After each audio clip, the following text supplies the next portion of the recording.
Ontem eu ouvi na igreja uma mensagem que mexeu muito com o meu coração e que me deu mais conteúdo para aquilo que eu estava disposto a falar aqui hoje com vocês. Então eu preciso que você abra a sua Bíblia no Evangelho de Lucas. O capítulo é o de número 15. O verso é o de número 1. Lucas 15, versículo 1 e 2 apenas, que nos diz assim: E chegavam-se a ele todos os publicanos e pecadores para o ouvir. E os fariseus e os escribas murmuravam, dizendo: Este recebe pecadores e come com eles. Olhe para mim, você não feche sua Bíblia. Depois nós vamos conversar um pouco sobre a família que Deus diz ter, aquele cujos quais ele se intitula por Pai. Mas é importante fazermos uma leitura de que ambiente Jesus decidiu contar as parábolas dos perdidos, fossem representado por ovelhas, por dracmas ou por filhos. Jesus poderia ter contado essa história em muitos momentos, mas quando nós abrimos para visualizarmos o momento, nós vamos conseguir entender algumas coisas muito preciosas. Quem é que estava ali para ouvir? Segundo o texto, estavam todos os publicanos. Não é difícil entender, porque logo à frente, no capítulo 19, Jesus entra na casa de Zaqueu. Provavelmente ele era um dos ouvintes nessa história. Os cobradores de impostos, os funcionários da Receita Federal Romana. Jesus começa a falar com eles, e eles fazem parte do grupo. Segundo a Bíblia, também havia muitos pecadores para ouvir. Me parece que agora, trazendo uma visão mais generalizada, Jesus está dizendo que ainda que estivesse ali os publicanos, os cobradores de impostos, também tinha na sua plateia muitos pecadores. Os pecadores estavam ali. O texto também diz que estava ali os fariseus, representando a classe dos hipócritas, na verdade. Até hoje, essa é uma palavra que numa linguagem meio que pejorativa ou figurada, representa aquelas pessoas religiosas a ponto de cobrar dos outros aquilo que não são capazes de fazer. E fossem publicanos, pecadores ou hipócritas, certamente essas pessoas precisam mudar de rumo. E ele termina dizendo a quarta classe de pessoas que estão ouvindo: os escribas, os copistas, aqueles que transcreviam a Bíblia e que provavelmente, no que diz respeito a textos bíblicos, ninguém teria tanto conhecimento quanto eles, de tanto copiar. Jesus, e a palavra me parece estar mostrando que agora nós estamos diante daqueles que conheciam bem as Escrituras. E qual é o propósito das Escrituras? Revelar o Pai para nós.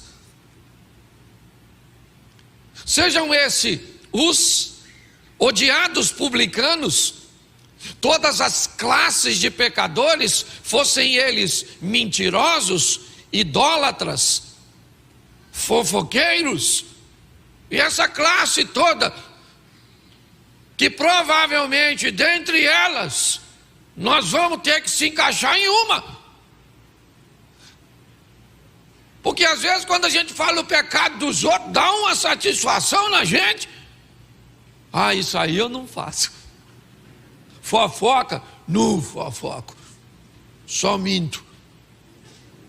Não adultero. Só assisto pornografia. Me parece que tem gente que vai se orgulhar pelo motivo pelo qual vai para o inferno.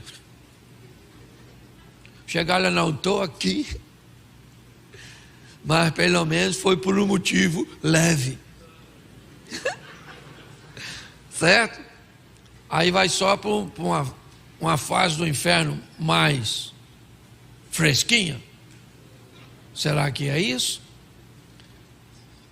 Na verdade, o que o texto me parece remeter é que Jesus está querendo falar sobre os filhos deste pai. Que tipo de filhos este pai tem? A história dos perdidos começa com Jesus dizendo: publicanos, pecadores, escribas, fariseus, seja quem for você é filho de Deus.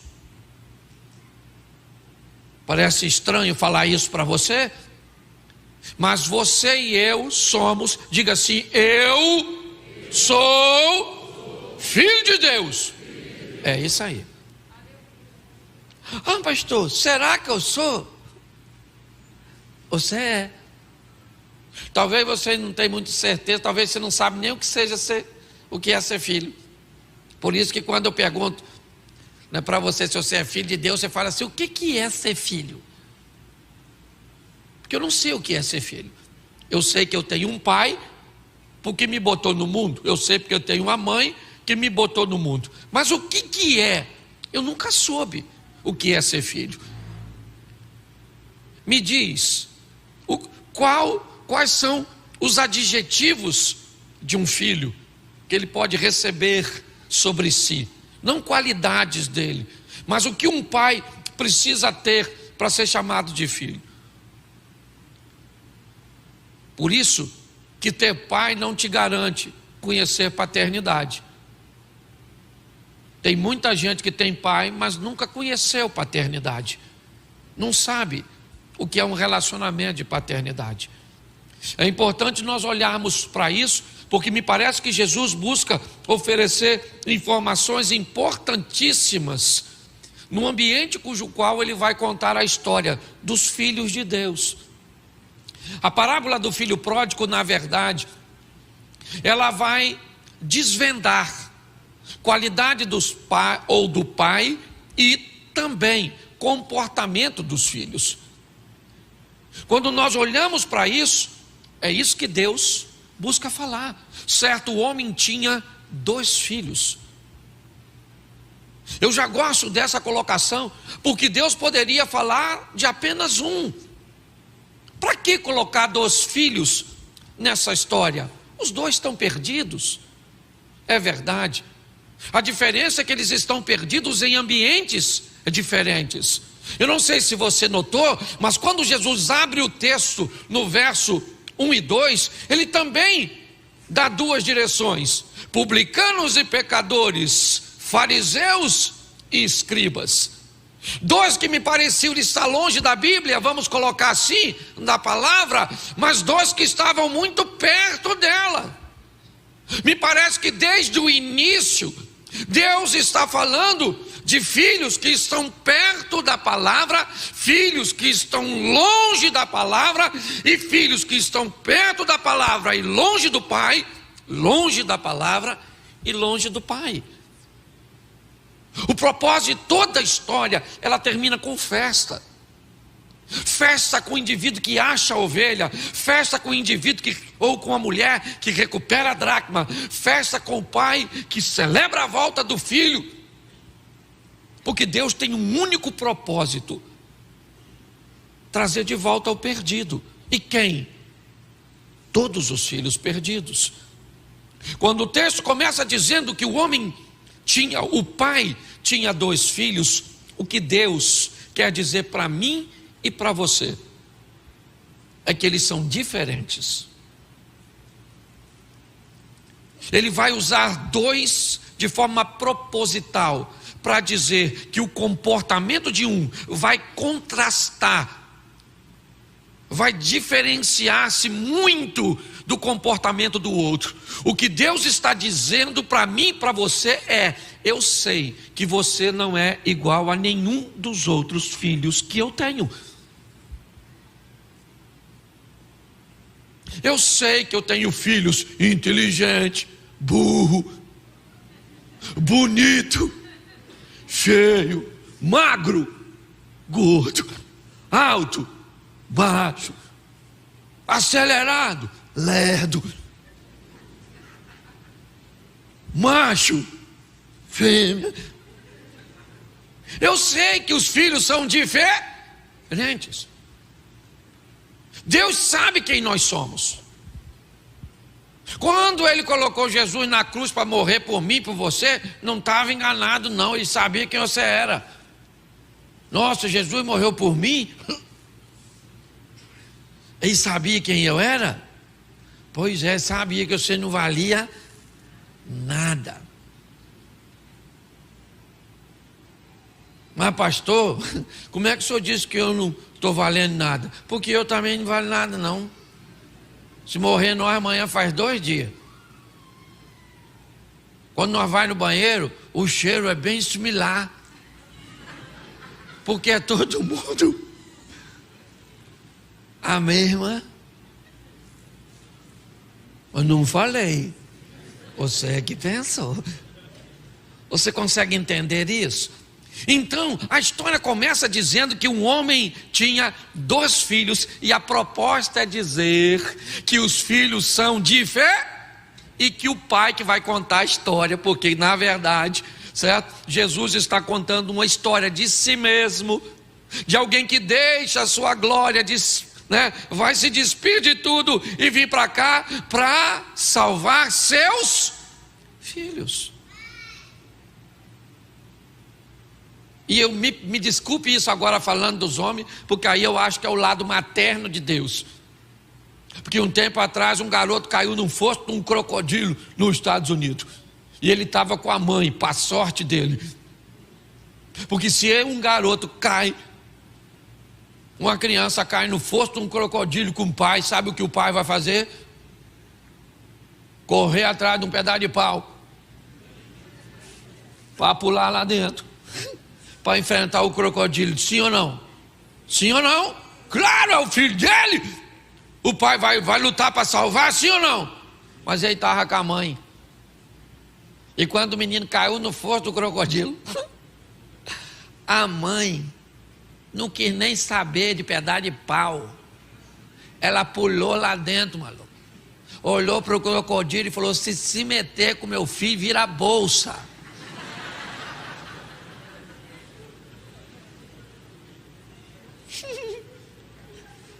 Sabe o que o crocodilo fez? Esperou um que tivesse com o pai. Encarou a mãe, não. Me parece que esse lado materno de Deus é aquele que vem para se entregar, para salvar a minha vida e a sua vida. É essa história que Jesus está contando. E o que nós vemos aqui, além de Deus dizer que filhos são de fé? Eu tenho 2. Seu irmão está lá atrás? Isso, tem aqui, ó. Lá, esse aqui, o que veio aqui falar, isso é bom de fala, ruim de trabalho. O outro de lá é ruim de fala e bom de trabalho. Aquele ali, ele me pede 5, eu digo que eu vou dar 2, leva 20. O outro até para pedir 1 fica sem graça. E são filhos do mesmo pai, até que prof. O contrário, ok? Mas só para você entender, Deus está dizendo: nós somos de fé. Então pare de querer se relacionar com o pai igual aos seus irmãos. Descubra qual é o tipo de relacionamento que Deus quer ter com você. Tem gente olhando o modelo dos nossos irmãos para se relacionar com Deus. Ele é seu pai. Então chega na presença dele e fala. Como é que você fala? Senhor, longânimo, benigno, poderoso Deus. Não. Pai, vim aqui, ó. Vou falar tudo que o senhor já sabe. Mas eu vim falar, porque o senhor é meu pai. O senhor pode até me bater, mas o senhor é meu pai. Isso é maravilhoso. Talvez por você não ter tido um vínculo paterno, você não sabe fazer isso. Entra na presença de Deus cheio de formalidade. Ele está dizendo, eu quero te chamar de filho, quero reverência, sim ou não? Quero obediência, sim ou não? Quero santidade, sim ou não? E quero meu filho aqui pertinho de mim. Você é filho de Deus. É assim que funciona. E como é que esses meninos se comportam? Olha só. Primeiro, o mais novo, me parece que o propósito de Jesus e de Deus é falar de seus filhos aventureiros. Porque é na juventude que a gente quer mesmo, vai ganhar o mundo. Sim ou não? Resolve tudo. Pinta a cara, vai para a rua. Quer ser revolucionário, não sabe nem o que está defendendo. Nessa idade, meu filho, é tudo.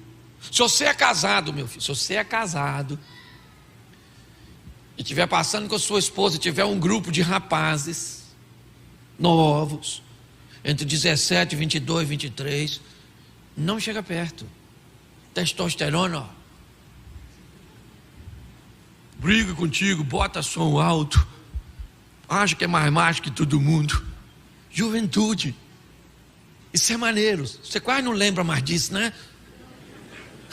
Ah, pastor, minha juventude, 1920. Nossa, quantos vigores. Pois é.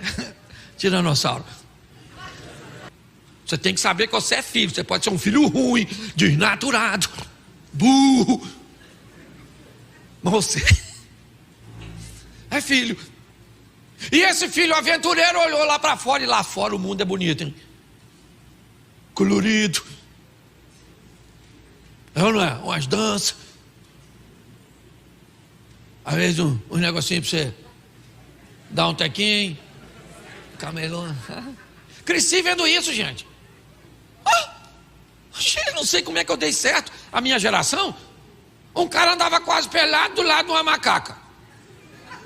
Assistia todo dia. Uma princesa que vivia com 7 homens. Modernérrima. Um maluco que fumava um cachimbo ficava doidão. O papai. E fico eu pensando como é que eu sobrevivi. Você está rindo? Mas é sério. Esse espírito aventureiro faz com que alguns tenham dificuldade, porque eles querem sua liberdade. E é isso que ele quer. E então o pai está dizendo o seguinte: que esse filho mais novo chegou para o pai e falou: ai pai, eu estou afim dos meus direitos. O texto diz, depois você vai ler, que eu não sou obrigado a ler tudo, que o pai dividiu entre os dois. Dividiu para quem? Dividiu para quem? Isso. Primeiro ele respeita o filho. Alguns dizem que o filho pediu antes da hora. Não é isso que está em jogo. O que está em jogo é que o filho diz para o pai: pai, eu quero a minha parte. Ah, não é hora. Se não é hora, você vai descobrir. Você vai descobrir. O que a Bíblia está dizendo aqui é que filho que quer queimar etapa vai descobrir a duras penas o efeito da desobediência. Mas o pai diz para ele: toma, mas deu para o outro, porque o pai é justo. Todo mundo tem direito. Se você não tem coragem de fazer o que o outro está fazendo, é porque o seu comportamento como filho é diferente do outro. Pare de criticar seu irmão. Essa é a grande verdade. Às vezes, nós vivemos histórias muito difíceis em nossos relacionamentos familiares, nessa linha mais abrangente, né, da nossa fé, que coloca todos nós como irmãos. Ele vai lá para fora assim. O pai queria que ele fosse, sim ou não? Sim ou não? Mas ele quis ir? O pai deixou? Sim. Deu a ele o que ele queria. Então você vai. Para onde? Para uma terra distante. Que terra distante, se esse pai é Deus? Salmo 139. Para onde eu irei da tua face? O salmista diz, a partir do verso 7 do Salmo 139, não tem como ir. Então, que terra distante que Jesus está dizendo que o filho mais novo foi? Pegou o que tinha e foi para uma terra distante. A Bíblia não está dizendo de distância física, porque se o pai é Deus, ninguém se distancia nele a nível de distância física, porque Deus está em todo lugar. Eu estou longe de Deus. Não pode, não tem como, é mentira. Fisicamente é mentira. Ele está aí sentado do teu lado. Ele vai embora junto com você. Quando você está em casa, ele vai entrar com você na sua casa. Quando você pegar seu carro, ele está lá dentro.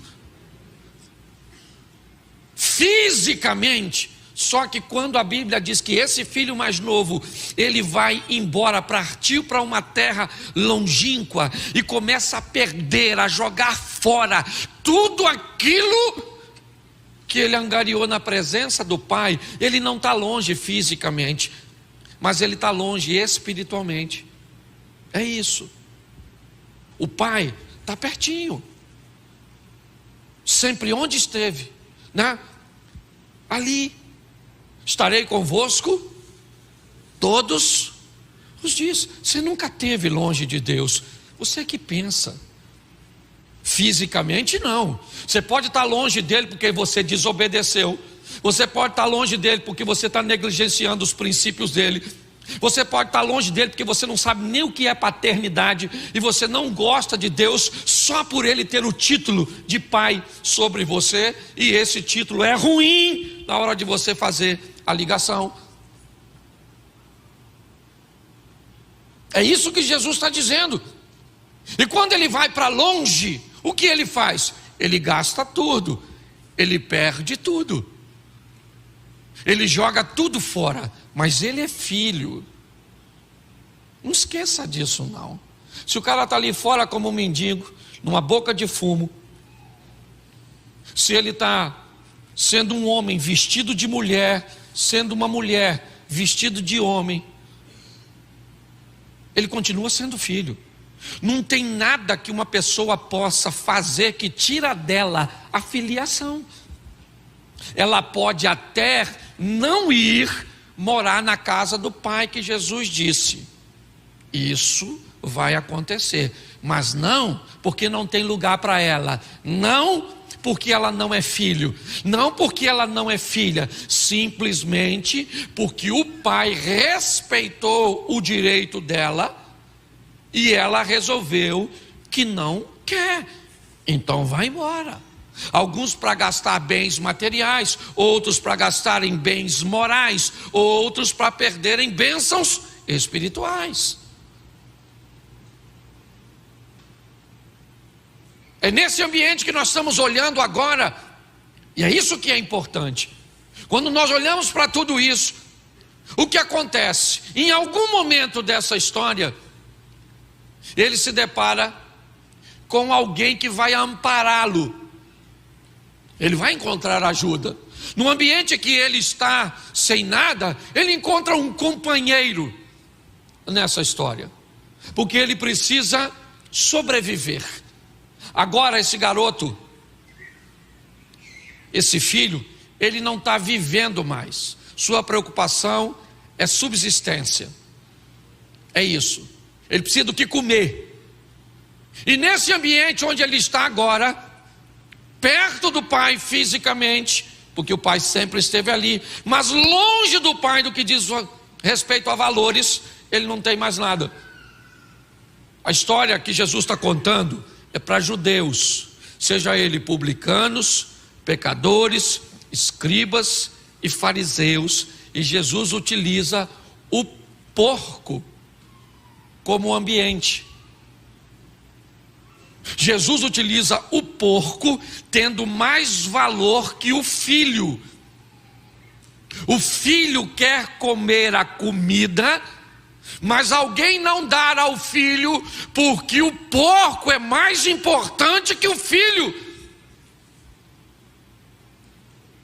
Olha só, é nesse ambiente que as coisas começam a abrir a mente desse filho. Agora ele pensa em casa.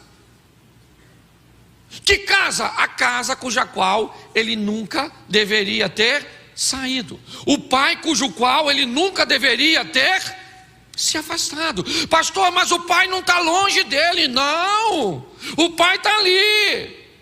O pai está na boca de fumo do lado do traficante com um fuzil na mão. O pai está no prostíbulo, está na boate, do lado da filha, beijando outra filha. Ele é pai, e é isso que ele está falando. Ninguém vai deixar de ser filho por um comportamento. Ninguém vai deixar